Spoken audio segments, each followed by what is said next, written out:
just dragged dust up on the steps over and swept, you're not helping. You're not helping even a little bit. Hey guys, welcome back to K&S Get Out. It's wet. It's been wet. Yeah. It's been raining. I looked at the rain gauge. We got half an inch of rain yesterday. Do you feel like that's a lot, moderate, or not very much? I feel like for as much as we've had recently, it's a lot.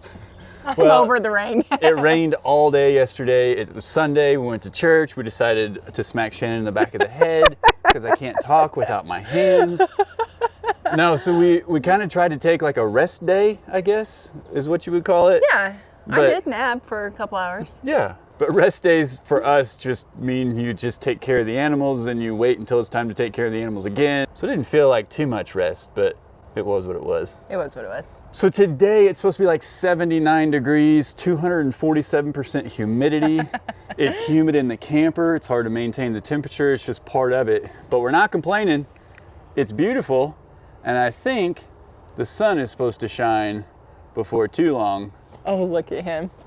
There's somebody else here and he's at the end of his outdoor playtime. He knows it's about time to go back in his crate.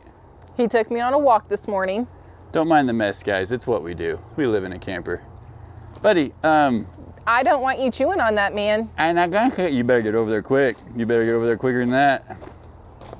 Brune man. Hey, that's not for you, okay? That'll make a big mess. And if you eat that, that'll block you up, buddy. Bad for you. Whiny face. Bruno. Not for Bruno. That's a good boy. We're still working on a little name recognition. Look how big he's getting, guys. He is so big. Needless to say, not only is he getting bigger, his batteries are getting bigger. So he is crate trained. When he's not out here with us, he's in his crate.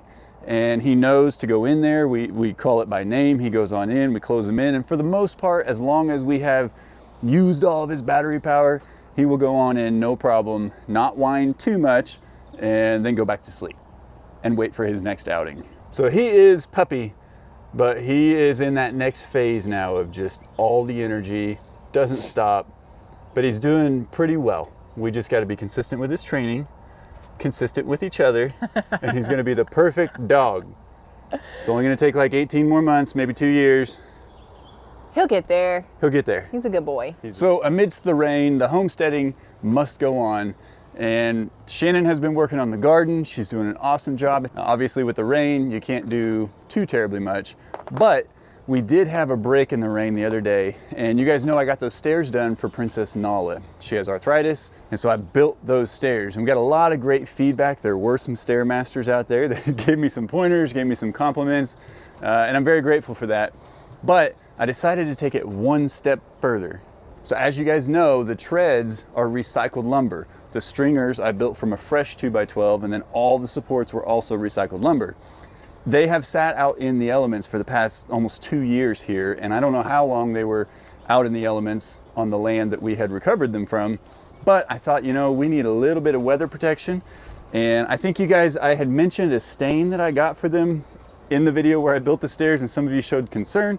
But I found a product that now, once applied, I'm very impressed with it. Look at these things now, guys. They almost look like those prefab deck, what are they called? Deck boards? Deck boards, let's go with that. Bruno's helping me clean up, so I'm distracted, I'm sorry. Buddy boy. Well, let me see it. What's that? I guess you're huffy. Come here. Come here, listen. Come here, Bruno. Yeah, you come here. Bruno. Come here, buddy. He's like, no, you're gonna take it from me. So this, and you guys know, I got this at Menards. You know I've spent the past who knows how many days going in and out of Menards for no apparent reason, but this brand is Cabot. It's called Deck Correct, and you do have the option to tint it. There, of course, at Menards, they got a wall of all these different colors and everything. And from the lighting in the store, I picked this color. This is called Red Cedar. Ironically, it kind of worked out with our Adirondack chairs, a little bit of clash. I don't care. But anyway, I was going for Red Cedar because I kind of wanted it to match the office. I kind of wanted it to match the shed. And I have to admit, it does not at all. But I don't care. The stairs are functional. The cool thing about this stuff is it'll actually fill cracks. It claims up to 1/4 of an inch. Now these that it didn't fill were deeper than 1/4 of an inch. But guys, there were a ton of cracks in a lot of this wood, especially towards the edges. Like here's a real bad one right here. And it didn't fill it in completely, but it did a pretty good job. More importantly, if I get real close to it, you see that rough texture? That is about equivalent to almost like 120 grit sandpaper. And I know that specifically because I have 120 grit sandpaper right over there that I was gonna use on these before I did it. But then I thought, no, I'm gonna leave it a little bit rough. I hit it with a 50 grit and it accepted this stuff very well. You do have to do it in a couple of coats. That one can right there was about $35, which is actually not too bad compared to a lot of the stains and things that were more in the 40, 50, 60, 75 range. And I thought, perfect, $35, $30 stringer. We got $65 invested in these awesome stairs, and now they are weatherproof and they have a really good rough texture to them, which will help specifically in wet conditions like yesterday, and Princess Nala used them just fine. So I'm very excited about it, and quite honestly, it really makes them look like something I didn't put together. So I'm gonna consider stairs complete, project complete. I get to mark that one off the list. Did you hear that?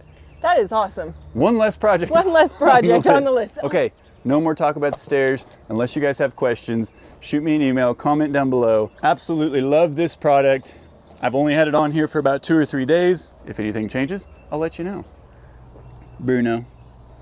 Yeah? Are you about ready to go up in your crate and take a nap? No. Well, we got to get out some animals. I'm out of hay today, so I got to go get some hay, so they got to graze this morning. Okay, bring them on out. I'm ready. He's been helping me clean underneath the camper. He's brought me 2 napkins, 3 pieces of foam.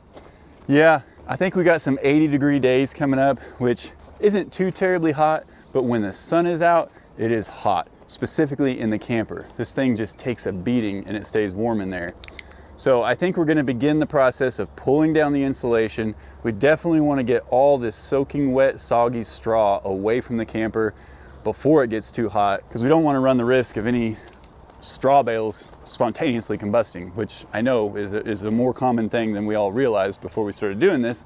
So we want to take the necessary precautions, get that stuff off of there. It'll allow for more airflow under the camper and hopefully help keep it cool. The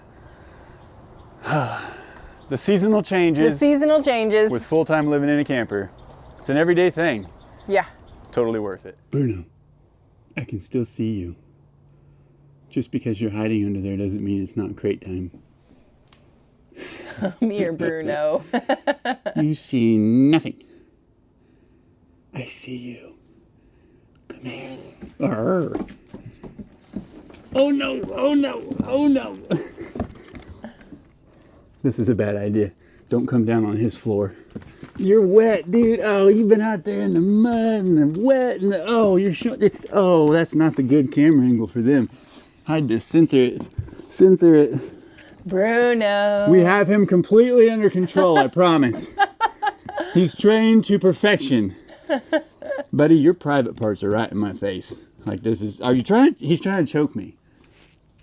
Did you literally put your leash around my neck and grab it? Oh my gosh, seriously, dude. You are choking him. Get a puppy, guys. Totally worth it. Oh, it's sick. Bruno, it's crate time. Good boy, that's a good crate. Sick. Good boy, Bruno. Good crate. I'm really good at selling the sad face, mommy. Yeah, Look he is. at me. Aww. Look at me. Oh, poor Bruno. Do you guys want a sneak peek? She didn't know I was recording. Boom. What you got there, huh? I just have some seedlings. What is this? Well, I've got some tomatoes, some squash, some zucchini, some okra. I have a lot to learn, guys, but they're growing. They are growing. You guys have been asking. It's really happening. I think. I mean, they're doing stuff.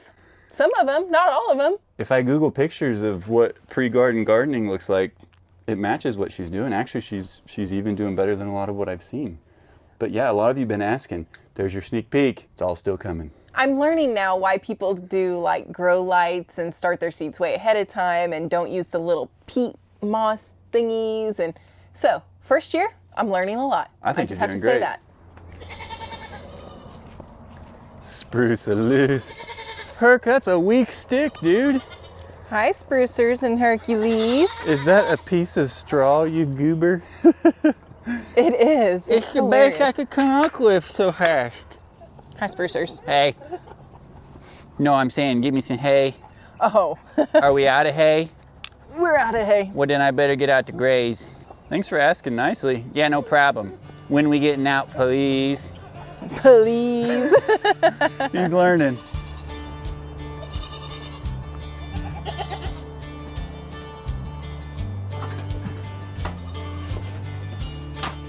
Are you guys ready? They're storming the gate. I just opened their last feed bag, which will last us a long time, but they are completely out of hay. So we'll let them graze this morning. I'll have more hay. Herc says, let's go. Come on, guys. Follow Herc. Come on, big fella.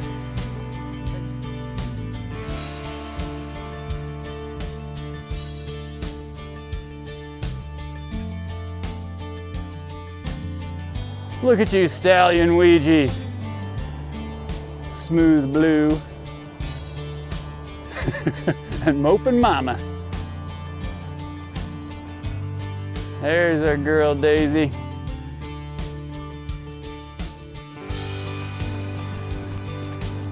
Bird run's open. Gotta block him from getting the food. And here's something Kyle doesn't know. I put the scratch outside the bird run today. So it's up there on the ground and they're gonna be eating it anyway. So that's my You're bad. too slow.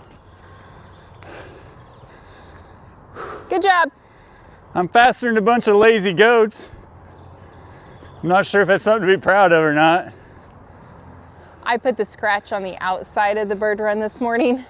So they're still gonna be up there for a while.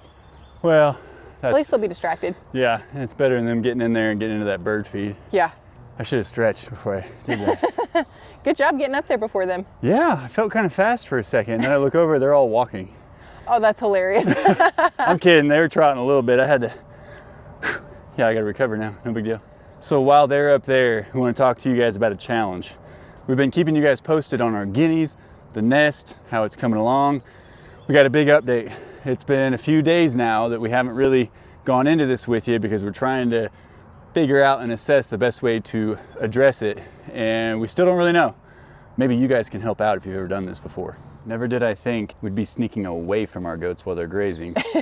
But they've gotten in such a routine that they go to the same spots. They run a couple of different circles around that and they go up front. So we're testing it a little bit today. I've been mowing some while they're out, but this is our first time that both Shannon and I are out of their eyesight. I mean, they're not always looking at us, but they can always look up and see us. But Yeah, not we'll right see now. how this goes. So you guys know we were up over 40 eggs. I think 42, 45 was our highest count. 42 or 45, one Somewhere or two. between 42 and 45. But as you guys know, if you've been watching the last few videos, we had a raccoon start stalking the nest. And we showed some footage, I think it was 2-3 videos ago, of that. Since then, he has come back all hours of the night, always a different time. It's never the same time, or at least it hasn't been so far over the course of, I believe, 4 nights worth. So I kind of repositioned the camera last night. We could have a better shot on it. And I brought my traps down here. And I actually put eggs. Yeah, Herc's actually checking it out right now. So what he's doing right now, I've got 3 eggs in the big trap, 2 eggs in the smaller trap. The raccoon, I did actually get some footage of it last night outside the trap, and he's a pretty good sized raccoon. As far as I can tell, it's been the same one every time. He's not telling friends about it. He's just coming and getting what he wants and he gets out. The problem is I left the entire nest over there because we weren't 100% sure what to do with it. But the reality is the guineas have abandoned it. At least the one that was incubating. We have heard some of the girls come over throughout the day, but based on the color of the eggs, the count and everything, I don't think they're laying in there. I don't either. And we've not stumbled across any others. I haven't done an active search per se like I did back when I was looking for this nest and we were constantly trying to find where they were laying, but they gotta be still laying, have to be. I just don't know where it is yet. So last night, and here's a little clip of that, last night the raccoon sets off the camera, we catch him over here. Just like Hercules, he was kind of stretched out sniffing it. I cracked one of the eggs in each of the traps. That way it would give off that odor and hopefully entice him to go in. And he smelled it. Checked out the trap. He's like, nah, this smells like human. Something's fishy here. Walks over to the little trap, smells at the outside of it as well. Again, keeping his distance. And then he's like, why in the world would I mess with these when I have a whole nest of like 35 plus eggs over here? And I said, I don't know, raccoon, but maybe you should just try it out. It's an Airbnb for raccoons, man. Now, he's way too smart. You know, we've got a lot of 10, 20, 30, 40 acre farms and homesteads out here. So a lot of our wildlife is actually very domesticated, going from pen to pen. You know, he had zero fear. We're about 50, 60 feet from Hercules, but the raccoon knows that Herc cannot get to him. So he's just out here, Mr. Joe Cool Raccoon, checking everything out. I think he's just coming back and taking a couple eggs at a time and then taking them out to his den or whatever. But I'm probably gonna have to remove the entire nest and just leave the traps and see if he'll give in.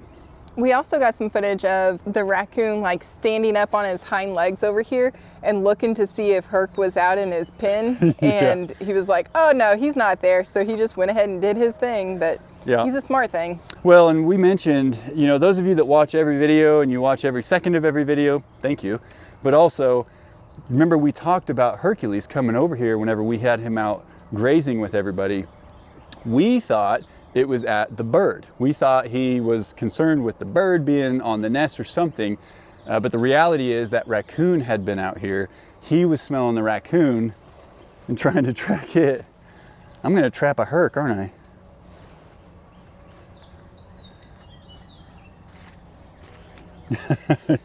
I want to snack on the guinea egg, Dad.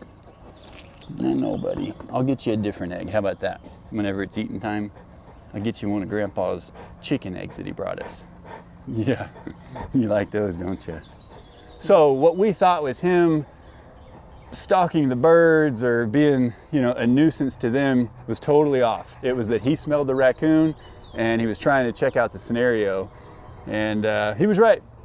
I wish I'd have gotten the traps out a little bit earlier, but in all actuality, with that full nest over there and not a bird laying on it anymore, that raccoon's got a whole buffet of eggs before it even has to consider whether or not he's gonna try the trap. And we did talk about incubating the eggs if the birds abandon them. The sad thing is the bird that was sitting on the nest abandoned it in a time frame that it had been too long for us to get to the eggs and incubate them. One of the clips you actually see at nighttime whenever the raccoon came over to check out the egg nest, there was a bird on it and it flew up and fluttered away and it kind of startled him. So I think because of that, they abandoned it. And then between the rain, the raccoon, everything, we just couldn't get the eggs in time to incubate them. And I think that they had been left so long that temperature wise, we couldn't do anything with them. So this is a learning lesson for us this go around, and next time we'll do it differently. But we wanted to see what was going to happen, and we've learned from this for sure. Yeah, and Dad had told me, you know, of course, with his chickens, even when we were living there, I can't remember, we trapped, I think, a couple possum, and I know he had trapped at least one raccoon before he started eliminating them. So I don't really know how many raccoons he actually caught or how many times he caught that raccoon. But that was the thing, you know, Dad started researching heavily, like, do possums and raccoons like hunt chickens? And technically, no, they don't. They will kill them. And so had that raccoon made it to that bird and had that bird, you know, like made some noise, the raccoon very well could have just, annihilated him right there, but he doesn't want the bird. He wouldn't do anything with it. He just wants it out of the picture so that he can get to the nest of eggs. And there are broken eggs over here. There are, yeah. So our biggest curiosity, we're just gonna collect them all. Or are you gonna count while I talk?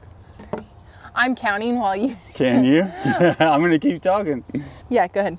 So again, our biggest concern is where are they gonna lay now? This is like the perfect nest. You know, they all found a place at night where they could watch the nest, they could alert that bird when something was coming, and they did for the most part. But I don't know that they're gonna try to come back here and lay anymore. If I'm a guinea and I'm using my little pea brain, sorry guineas, you got a small little brain, I wouldn't continue laying here, but we're gonna find out. So if we remove all of these, hi buddy. Yeah, are you curious what she's doing? So we're gonna remove all of these, see if the hens will lay anymore over here. If not, we're just gonna have to start paying attention to where we hear them. Mom, what can I help you? I appreciate it, buddy. So yeah, learning experience, guys. And I know there's a lot of people that are gonna be like, hey, you should have done this, you should have done that. Guess what? You didn't know until you did it, or you watched a video of somebody else doing it. We don't know either. Well, we were really hopeful that they actually would hatch some eggs and we would just need to put them in a brooder, but that just didn't happen. No, it didn't. This guy is so curious as to what you are doing. Herc, man, she's taking all those eggs, dude. What do you think of that? Man, some of these are really down in here too.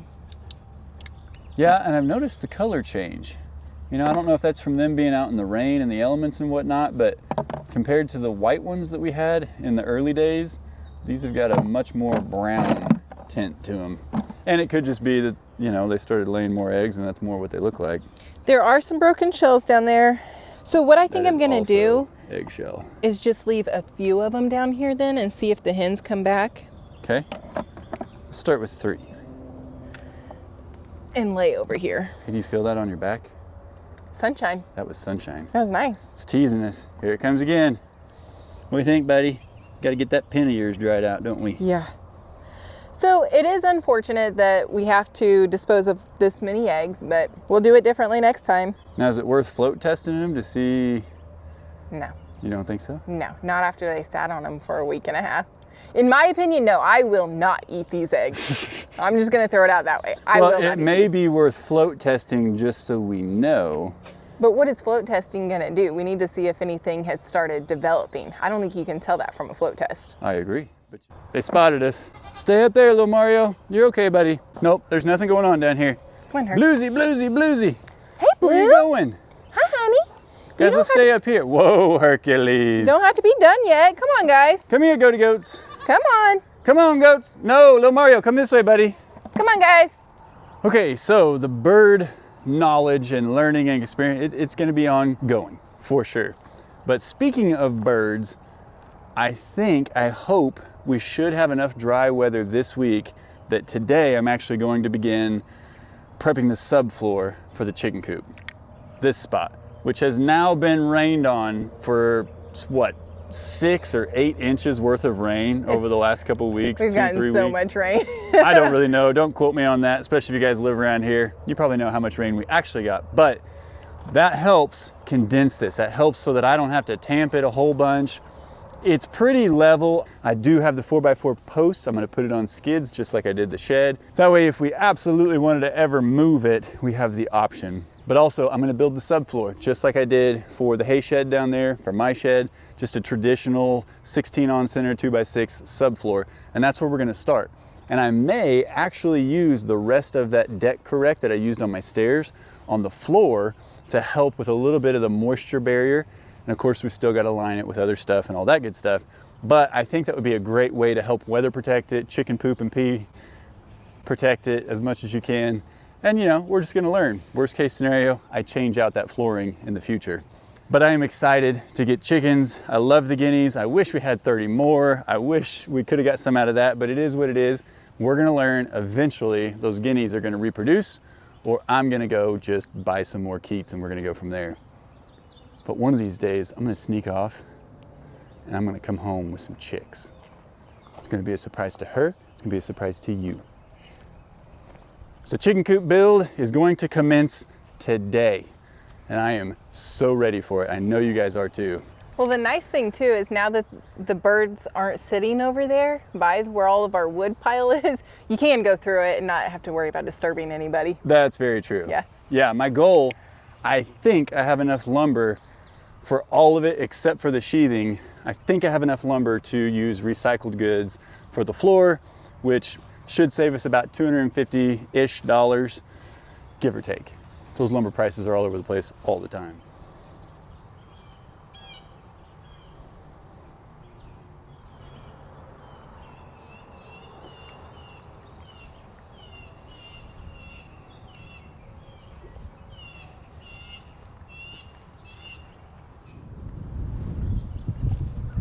We've been waiting for spring and summer to better evaluate our health of our trees.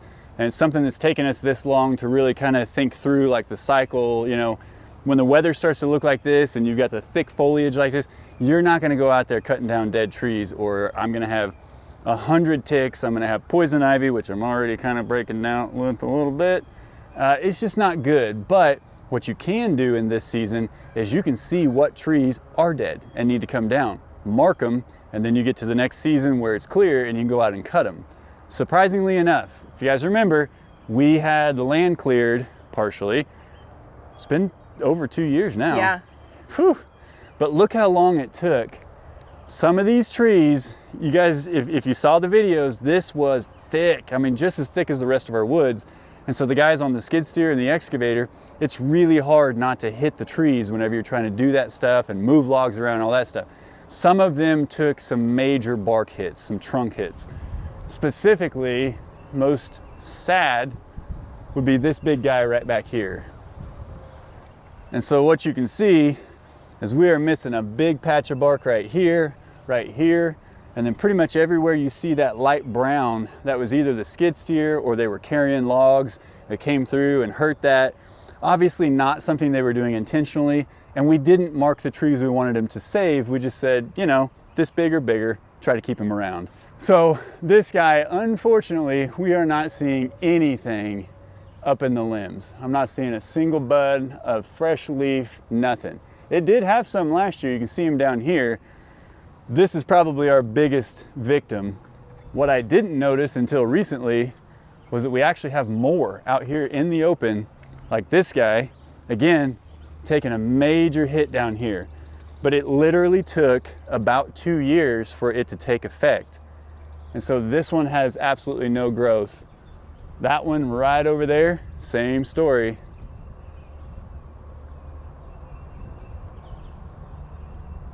And again, he's got a little bit of road rash down in the bark. I think that guy's in trouble. And I know we've got at least 2, if not 3, over there on the other side of the bird run.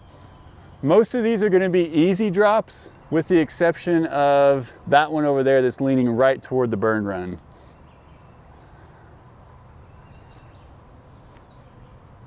So it saddens us. These were trees that we originally did want to keep. But if you're going to build up here, you know, we were open to the fact that some of them may have to go. I'm actually open to the fact that they kind of decided on their own. So Shannon and I didn't have to try to pick which ones go or not. That's true. The unfortunate thing is I don't have a sawmill yet. And it would be nice. I know this guy right here and the first one that we looked at, there is really definitely some millable lumber out of that. Especially that one. You know, yeah, it goes up in splits and you may actually be able to mill each one of those splits, but I just don't have it. And I do know that a lot of the sawmills around here are pretty stinking backed up right now. Not really sure what that's about, but we're gonna need to navigate that. I'm not in any hurry to get them down. These guys are not gonna fall on their own for a long, long time, but it is something to note so that if and when we decide like, hey, we need firewood, or if we come across a sawmill or somebody has a sawmill that wants to help us out a little bit, these would be perfect candidates for that very thing. I do feel like there's a lot of really straight trees though that we can get some really good lumber out of. That one right there, you know, if you think in 10, 12-foot sections, that's every bit of 30 feet before you would have to stop milling. You're not going to get a ton of lumber out of it because it's not a huge diameter tree, but I bet we'd be surprised how much we get out of that though, honestly. Yeah, so the reality is that lumber goes a lot further than you give it credit for. And especially if we continue to do this with the trees on the property that we know need to come down, mill them, use them for lumber, man, we could have enough lumber to do a lot of different things with. Yeah. And Miss Crazy Daisy. Hi, Miss Daisy. Hi everyone, I'm Crazy Daisy. You are too cute. What about you, little attention stinker? Can we not pay attention to Miss Daisy for a minute? No, Mr. Hercules. She's so cute though, Herc. But yeah, we were talking about it last night. We've got 11 of the best goats. But as great as these guys are, they stay on our property when we're grazing. Of course, they kind of try to stay close to us. man, it's time to start utilizing them and their eating abilities to help us maintain the land, which was the Absolutely. original intent of goats, remember? It is the original intent. We just had to raise them to where they got to this point.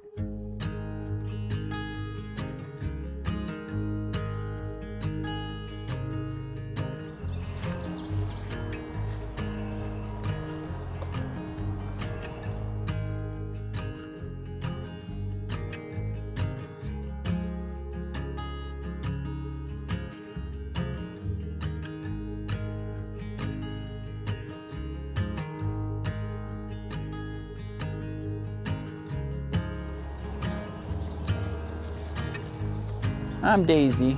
I'm very crazy. Come here, buddy. Photo bomb. Thanks, Herc. Come here, dude. Yeah, this would just be perfect for them if we could get this part available to them full time.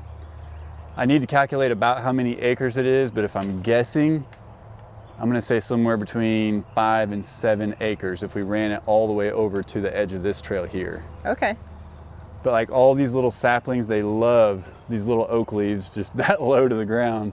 Boy, it does take on a completely different look this time of year. Huh? Oh yeah, it does. It's my favorite. I absolutely love it. It's I could actually do without the hard. bugs, but I love the sights. Well, it's just hard to even imagine in the winter, in the fall, that it's gonna make it back to this, but it does know. every year. Yep. Boy, look at this opening right here. Those are the big oaks right there, those white oaks. And I took out 80%, 90% of the saplings beneath it. Look, you almost have my trail connected. I know it. Just gotta have the vision and follow through, right? Yep, and the time. Oh yeah, and there's that. Look how happy they are though. We've got to get some fence real soon.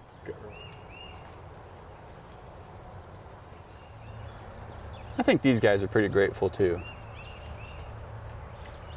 I have to agree.